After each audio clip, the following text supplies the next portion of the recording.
ఏందక్క చిట్టి ఎత్తుకుంది పైసలు కడతలేదని ఊరంతా పూటి వేస్తున్నావట పంచి కదిరుగుతున్నావట. ఏందక్క అసలు నీ పంచాయతీ? చిట్టి నడిపేటోళ్ళని ఎంత మందిని చూసినాం కానీ నీ అసంటిదాన్ని మాత్రం ఏలే.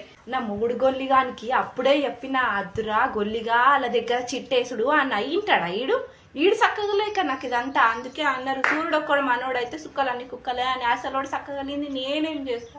అసలు చక్కగా ఉన్నవాడితే నాకు ఇన్ని పాటలు ఎందుకు? హలో ఏమాయమ్మి జరగ చిట్టి పైసలు వేస్తే బాగుండు కదా. చిట్టి డేట్ వచ్చే కల్లా వేసేస్తా అక్క. సతాయించకు ఊకే నన్ను. నాకే గలీజ్ అనిపిస్తుంది 10 సార్లు అడిగిపించుకుంటే. ఇగో కడతా అక్క నేను ఊకే నన్ను సతాయించక చెప్తున్నాను. ఏడపోతే ఆడ అడగక నన్ను అస్సలు అడగక చెప్తున్నాను. ఇగో మీ ఇంటికి వెళ్తా అని ఇట్లా చెప్పులు వేసుకుంటున్నా నువ్వు వచ్చినావు. ఎందుకు వచ్చినావు అక్క గాడికేని? నా చిట్టి బాధలు నా ఇషల్లే నీకు చెప్పిన అర్థం కాదు. ఆడక్క వారం రోజులు ఆయన మొగుడు ఇంట్లో వండబట్టి పనులు లేవక్క.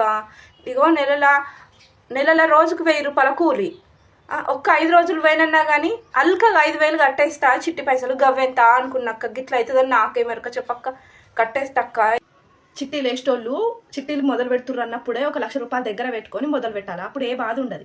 ఇట్లా నీ లెక్క ఊకి గోమర పట్టినట్టు వట్టి పీడియరక్క. ఇచ్చినప్పుడు తీసుకుంటారు. మొత్తం చిట్టి నడిపిస్తే ఒక చిట్టి మొత్తం లాభం ఉంటది. ఉంటదా ఉండదా? ఏజెంట్ అన్నప్పుడు ఊకి ఇట్లా పానం తినద్దు. ఇట్లా అయితే చిట్టీలు నడిచినట్టే. ఇక చిట్టీలు నడిపేటోళ్ళని ఎంత మందిని చూసినాం కానీ నీ అసంటిదాన్ని మాత్రం ఏడ చూడలే. చిట్టీలు నడిపేటోళ్ళు అంటే ఎట్లుంటారు? ఒక చిట్టి లాభం ఉంటది కాబట్టి అదే చిట్టిని అటు ఇటు నడిపిస్తారు. డ్రాప్ నాకు ఎందుకు ఆ కండిషన్స్ ఏం బాబా? కిరీటం పెట్టి తల తీసేస్తానంటుంది.